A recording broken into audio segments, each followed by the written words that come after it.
The CIO really needs to know how the business is operating. I had to spend time with our clinicians, with the medical team, with case managers, with the cafeteria. Different departments are doing different things for the business that are important to the business. And the CIO really needs to know all of it and pretty intimately. Technology is transforming how we think, how we lead, and how we win. From Intervision, this is Status Go, the show helping IT leaders move beyond the status quo, master their craft, and propel their IT vision. Welcome to Status Go. I'm your host, Jeff Tunn. 2 years ago, we ran a series of episodes exploring the CIO's first 30 to 90 days. This year, we thought we would check back in with some of these leaders to see where are they now.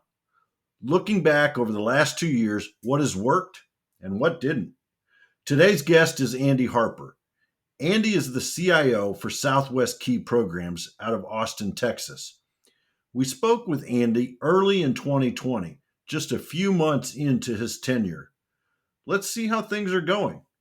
Welcome back to Status Go, Andy. Thanks a lot, Jeff. I'm glad to be back. Really appreciate it. Looking forward to this conversation, man. I know a lot has been going on over the last couple of years. To kick things off, if you don't mind, though, could you give our audience an overview of who Southwest Key Programs is and what you all do? Yes, Southwest Key Programs is the largest immigration sheltering program for children in the U.S. So we help children as they are leaving very traumatic environments on their journey into the United States, into unifying those children into family and friends. We also have a youth and family services division that is really centered within the United States around alternative education programs. It does counseling services for children, truancy prevention. This program is really designed to help kids get back into kind of a productive lifestyle, if you will. Mm-hmm. Well, it sounds like it has to be pretty fulfilling work. I mean, it's mission driven. That's what you all do, right? It is. 15, 16 years ago, we were introduced to a couple of kids that we thought we would be in their life for a very short period of time. This is my family that was now around these children. Here we are now, all these years later, and these kids call us mom and dad and are very much involved in our lives today. As I was looking at the mission of this business, short season of life in children's lives, is there a way that we can help to get them to something that would be much more fulfilling, much more safe? A lot of these kids are coming from very traumatic environments. So yes, the mission aspect of what we do is very much fulfilling. Well, let's take a look back. We talked 2 years ago. I know you and I talk all the time, but we talked on this program 2 years ago, and you were just within, I think, your first 90 days, maybe just closing out your first 90 days when we talked. Think about that time and think about what you did in these intervening 2 years. What comes to mind as something that really, really worked well? The biggest thing I think that worked well was when I got here, I didn't come in with an agenda. All I Mm-hmm. wanted at the beginning of my tenure was to understand what we did as a business, how we impacted the lives of the people that we were serving, and who was doing different aspects of that. It was difficult because while I'm learning the business, we did enter into a pandemic.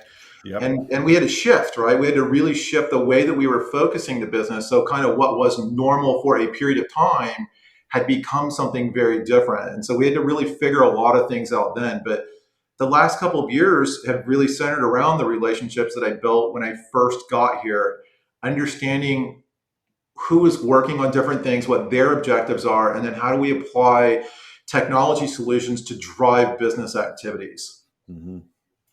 And what changed because of the pandemic? I assume that some of the processes around working with the kids and the youth in the programs had to change, but your business had to change somewhat as well. There was a lot in our business that had to change.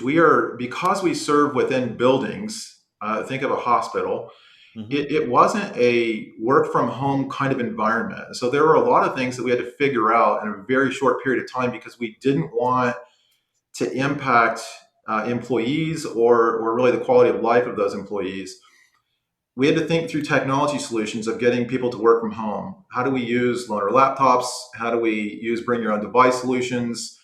Our security perspective, our connectivity. We had to do a lot with technology just to get people to work from home.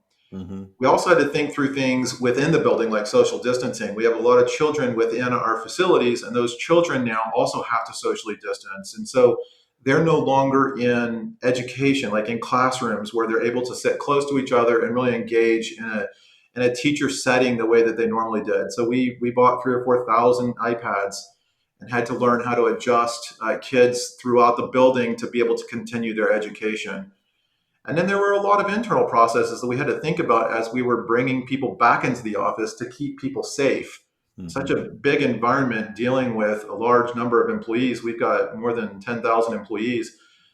Really needed to think through the best way to keep them safe, how you screen them into the buildings, and then how you ran those processes to ensure safety both of those employees and the children we serve really throughout that cycle. So as you were spending those first few months trying to be a new CIO in their environment, at the same time deal with a global pandemic, you spent some time building a roadmap of what you wanted to do and accomplish over the next 6 months, 12 months, and beyond. Talk about that roadmap process that you went through and how you were able to develop and create that, and then also roll it out to the organization.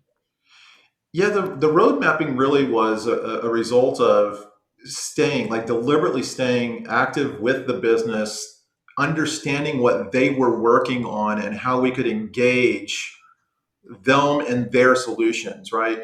So what we found was we would learn that a lot of the business would ask questions that would be like HR driven or accommodations driven, but both would be looking for a solution towards something that may have overlapping enterprise activity, but they were working really in silos. Those Hmm. relationships that were built really early, and we cascaded those relationships down to my leadership team, to the staff. We wanted to make sure that we were transparent in the way that we were serving, and that part was really important to us. But we began to learn that each of the departments that were bringing pains to us, bringing opportunity to us, that we were looking for solutions that would really solve enterprise problems, not necessarily just a departmental problem. So that Yeah. was big up front to understand that. And it was a little more challenging than I think we really expected going into it because a lot of times the departments that we were reaching out to didn't realize that what they were doing was painful. They're Hmm. used to being in Excel spreadsheets, they're used to duplicate data, they're used to working in a regionalized capacity with multiple people doing the same thing. They didn't know in many cases that we could put enterprise solutions in place that would bring really cost savings, time savings, efficiency. They didn't know that a lot of that was even possible. So it was difficult when we started asking what those pains or opportunities were because they didn't even know it themselves. Hmm. So a lot of real exploration there to really understand what was going on. Were you also looking at ways to differentiate Southwest Key in the marketplace? I don't know who your competitors, so to speak, are. I know you don't typically talk about competitors in a nonprofit space, but what were you doing at this same time? You're trying to align the businesses on this new roadmap. How did you bring in innovation? Yeah, there's opportunity within the business always to improve within the business, but then you look at, in our case, mission based business opportunity where we started asking questions around the children that we serve. So we would look at, for instance, you and I may have a smartwatch on our wrist that would tell us things, like how far have we walked today and things like that. Started to really explore proof of concept opportunity around that, for instance, where we Hmm. would look at metrics like biometrics for children that would tell us things like their heart rate, physical activity, their sleeping patterns. And part of our contracts are for children to leave our facilities more healthy, more happy than when they enter them. Keep in mind that Hmm. they're leaving very traumatic situations, right? And the idea is then to provide some sort of care along the path into that unification here into the United States. So we would look at things like smartwatches, and we could think through, you may be able to articulate anxiety by seeing high heart rate with low activity. Mm-hmm. You may find that some people, some children in certain shelters are getting better sleep than they are in other locations. And so we start asking questions around what can we operationalize that would provide better care to the children that are in those facilities. And really, you're drawing in a lot of technology opportunity that other industries are doing, hospitals or hospitality. They're already doing some of this, but not necessarily tailored to our environment. And Mm-hmm. so once we start to tailor it to our environment, we start to find ways to differentiate and really advance ourselves beyond what our competitors are doing. And then to use that opportunity to think through ways that we could look for new revenue streams. And Mm-hmm. so we're continuing to look for what do we do well? How do we improve on what we do well? And then can you introduce new market opportunity based upon some of that activity? Yeah. Yeah.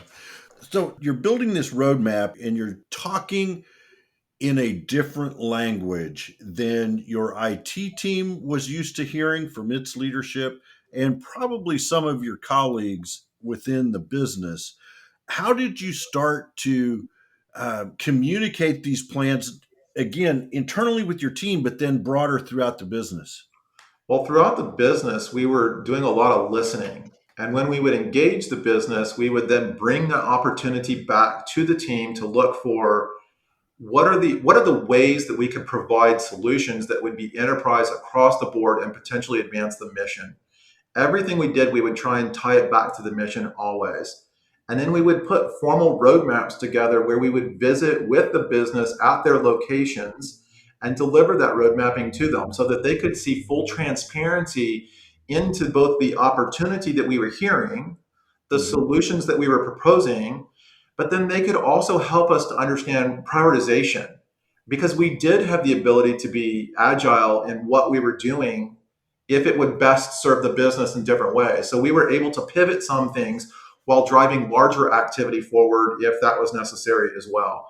It was a Mm-hmm. lot of listening, but it was a lot of staying in front of both the business and in front of the teams. Yeah. Because I know you and I have talked about the concept of coaching and teaching someone to look at a bigger picture, especially in IT. We tend to look at a problem and think technology is the solution. And I know you look far broader than that. How have you been able to, 2 years in, my guess is you brought your team along with that outlook of how to see things beyond just IT. Some of that would be engaging, right? The team, the leaders of the team, to do like-minded thinking exercises. You've been really helpful with that, and we really tried to think through the business side of what we're doing. Hmm. Even at the staff level, the folks that are doing the work are very familiar with both the technology and the things that they're solving. If someone asks them about connectivity or fixing a computer, and what we've asked them to do is to begin looking for opportunity to serve that would be greater than just what they're seeing from a tech play. And it could be other technology opportunities, but that serving with humility and looking for opportunity within the business has been really important to us because it shifted the mindset away from just plain technology focus to how do we apply a service into that business that could be really anything. And so we're Yeah. looking for things that could be cultural, it could be driving new business opportunity, it could just be listening to the way that people communicate and looking for new ways or new opportunity to help them grow like within their departments. But we started to bring the team on the journey so that they would be the ones because they're on the floor with our employees who could identify that most quickly for us. And Hmm. with that, then we would start to fill what is really an innovation or an idea path, right? So there, these ideas would then turn into demand, which could turn into projects and that sort of thing. But it all started with those engagements, I suppose, with the team where we asked them to kind of look through the peripherals as opposed to what was right down in front of us with normal tech plays. Hmm. So when we talked in 2020, a couple of things that we talked about I'm just curious to check in on and see where this is. We were talking a lot about marketing IT within the business to spread the good news about the technology department.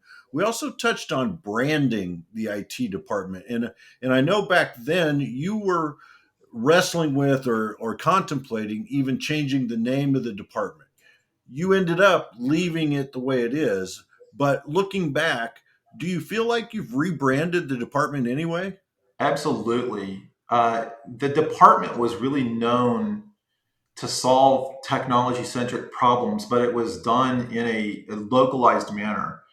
We now have local relationships with national solutions. That was a Hmm. big shift for us to move away from localized solutions.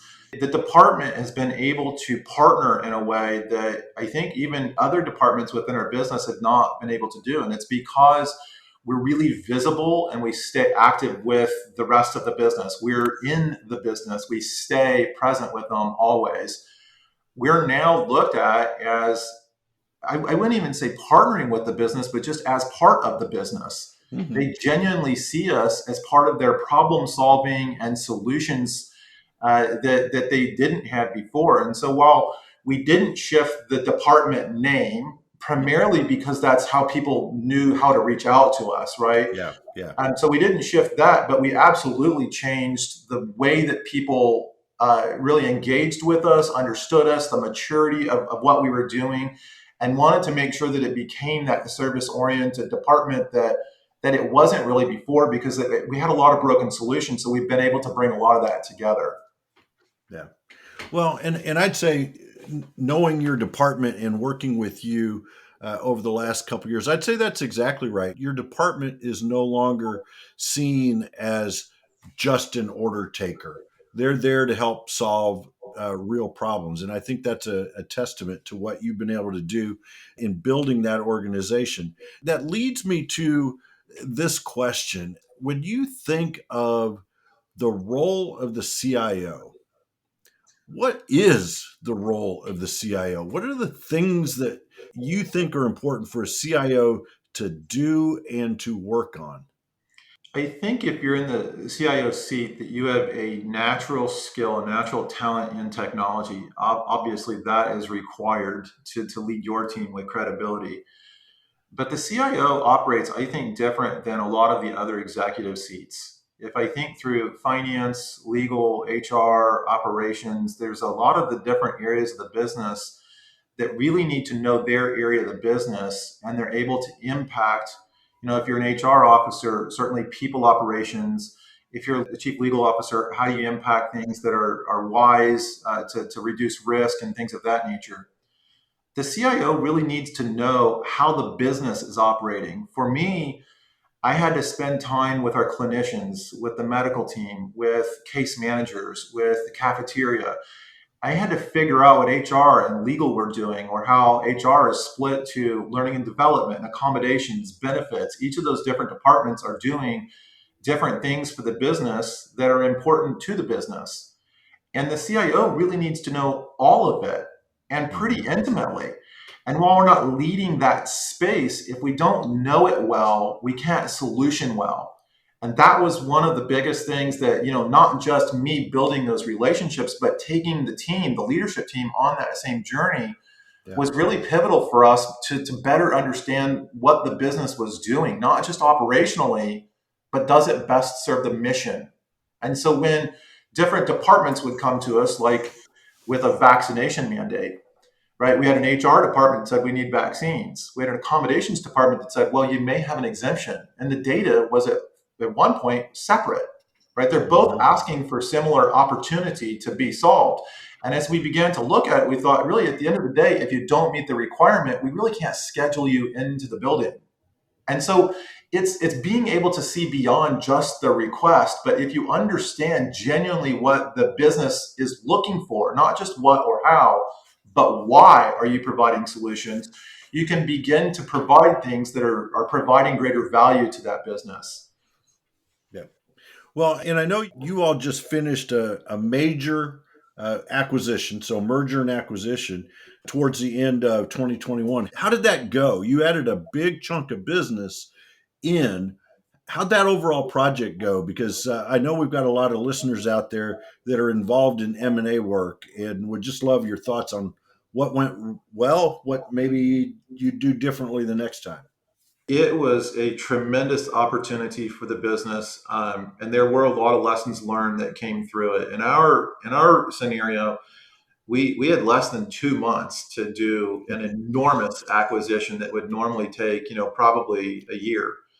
So that compressed timeline was very difficult for us because we had to do a lot of planning activity with very short intervals and then execute very, very quickly on it. That led us to think through kind of what needed to get done versus what we wanted to get done. We weren't going to do everything before we went live. We couldn't do everything before we went live.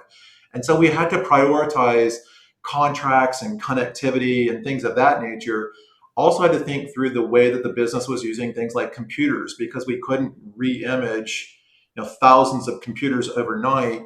We had to stagger in because the old business had to operate before we could run the new business, right? Yeah, yeah. So there was a lot of planning that went into that. There was a lot of people that we brought in, multiple project managers to manage different aspects of it, and then we rolled that stuff up. But really paying attention to what the business needs were, knowing that we still had to intake and discharge children. So, what were the technologies that we needed to do that? How do you provide clinical services? Things of that nature that we knew were just critical must haves versus the we would like to do this sort of thing. So, we really split those activities into those two different categories and attacked it very, kind of with a methodical approach, if you will, to the business side of it. Mm-hmm. I think that's a testament to the team that you have. That in 2 months you were able to pull that off with such a large endeavor and pull it off pretty well without a lot of issues. I mean, I think that was awesome. Really did. And really, the credit is with the team. They really worked at all hours of the day. When we went live with the new building, with the new facilities, we went live at midnight. We took over, at the beginning of one day, and we had Mm-hmm. an enormous number of people that worked really around the clock with no boundaries whatsoever at all to pull this thing off. They were just genuinely into what we were doing and dedicated to the mission and solving any problem that came up with. The level of ownership was just something I haven't seen in a long time professionally. It was truly a blessing to watch how dedicated people were and how they got through it. That's excellent. Now, I want you to kind of look back over the last 2 years that you've been with Southwest Key now. What are a couple of things that you're most proud of? We don't talk a lot about what things make us proud, right? But I'd like to know what couple of things have made you most proud over the last 2 years.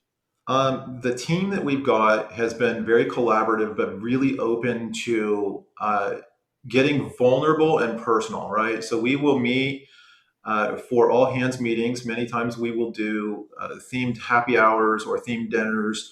We'll meet later in the day because we're decentralized, so it's difficult to get everybody together at once. But bringing people together in a way that is serving as opposed to just solving, I think has been Mhm. really rewarding for me. So that's been a big piece. The other thing is that the team has really begun to think through that approach that we were talking through earlier, like what does the business really need? And as a result, we're not just thinking through technology solutions, but we're really beginning to think through transformation. How does the Mhm. business operate differently in the future that will set us aside in the market space? It will really help us to better serve the kids in care. Those things have been really probably the most rewarding through this process over the last couple of years. Yeah. Now, if you don't mind my asking, and you don't have to answer this if you don't want to, but what are a couple of things that you did that you're most proud of? Oh boy, you might have to give me one of this one, Jeff. I don't know. I tried to pay as much attention to my team needs as possible. When when I began to look at what the team was doing, we kind of took an approach of do we have the right people in the right seats on the bus, and Yep. how do we shift people around? But then how do we were growing. We continued to grow from a team of 25 or 30 2 years ago to about 70 or 75 now. And as we were growing, we began looking for people who would serve with humility, that would align with our mission, and that would lead others, right? They would genuinely lead with a heart that was designed around our mission. It was Mhm. important to find those people because we had found people that were really strong in technology, but lacked the same, I'll say, commitment to our mission. And that didn't align well with us. So to really put a focus on the service side of what we were doing and who we were hiring, where we put people, because there were a lot of shifts within the team itself. Mhm. I really felt good about some of those shifts that we did because it did a lot of lifting exercises, I think, to build the team in a way that was very productive. Yeah. Yeah. I think that's great. What comes to mind as you were describing that, right, is the CIO as orchestra conductor, Yeah. trying to get the right people in the right seats, have them bring their individual skills for the overall concert. I think that's a great image for that. So let's look at the opposite. Thinking back over the last 2 years, use a golf metaphor. Where do you want a mulligan? Where do you want to do over? Looking through the way that we were building the team, we recognized that there were changes that were necessary in order to get people into the right seat. Yeah, yeah. And sometimes we think I think we probably took longer than we should have to evaluate the skills, the talent of where people were, and really the heart of service within some specific roles. There were people I think that were really really good at operating kind of on the people side of our business, but not necessarily on some of the tech side. And we needed to be able to shift people. And I don't think we reacted as quickly as we could. I don't think it was fair to our team. I don't think it was Mhm. fair to those individuals. And I'm not sure that it was entirely fair to the business itself. So I think we Yeah. took a little longer to make some of those changes than we probably should have. Okay. All right. Fair enough. And as we've been talking, it's been a very successful 2 years. So even that's not to say that there's room for improvement and things that could be done differently.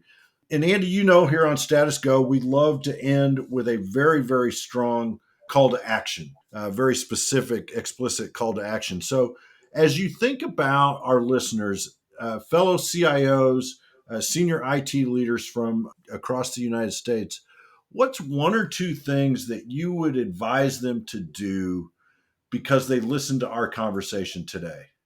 Oh, first would be to listen well within your business, to really genuinely understand both what the departments are doing and the way that they're serving, as well as the mission of the business. How do they align? That was really critical to think through true transformation opportunity for us with technology. As we looked at legacy technology and what do we want to do in the future, so there's transformation both within product and process, but also, how do we use AI and machine learning, and how do we really begin to do things that really affect the way we do business? Started with listening and really understanding. So I would say absolutely start there, especially if you are a new CIO that has grown through those technology ranks. That Mhm. part's very important. And then the relational side of what I was doing really when I got here was all about who's doing what, and not just that I knew who the legal officer was or the HR officer was, but that I really got to know even the next levels down of leaders in the business, and not just who or what they were doing, but why they were doing it. How were their heartstrings attached to what we were doing?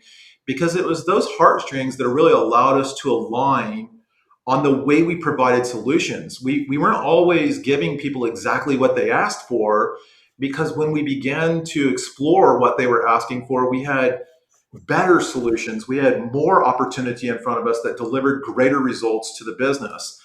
And understanding that why was really important, the relational aspect of it, and genuinely listening to the business. Yeah. And of course, really getting to know the team, I think, on an intimate level. I remember a leader a long time ago telling me that, we can't be best friends with those that we work with, or maybe not those that we lead. But I think that we can be vulnerable and that we can really get to know people in an intimate way that allows us to connect with them. And that's been really important to have those connections within my team, because those people are fully bought in to what we're doing, right? They're part of the process to build the process. And that's made all the difference in the world. Yeah. I love those three because they're so intertwined. Listening well, building relationships and understanding the why, and then getting to know your team. Absolutely. As a leader, if you can nail those three, you're going to be pretty successful, I think, don't you? I really do. Yes. Yeah. Yeah. Andy, this has been fantastic. As usual, when you and I start chatting, the time just flies by. I want to thank you so much for carving out time again to be on Status Go. We really appreciate it. Thanks for the opportunity, Jeff. To our listeners, if you want to learn more or if you have questions, visit intervision.com. The show notes will provide links and contact information. For Andy Harper, this is Jeff Tunn. Thank you very much for listening. You've been listening to the Status Go podcast. You can subscribe on iTunes or get more information at intervision.com. If you'd like to contribute to the conversation, find Intervision on Facebook, LinkedIn, or Twitter. Thank you for listening. Until next time.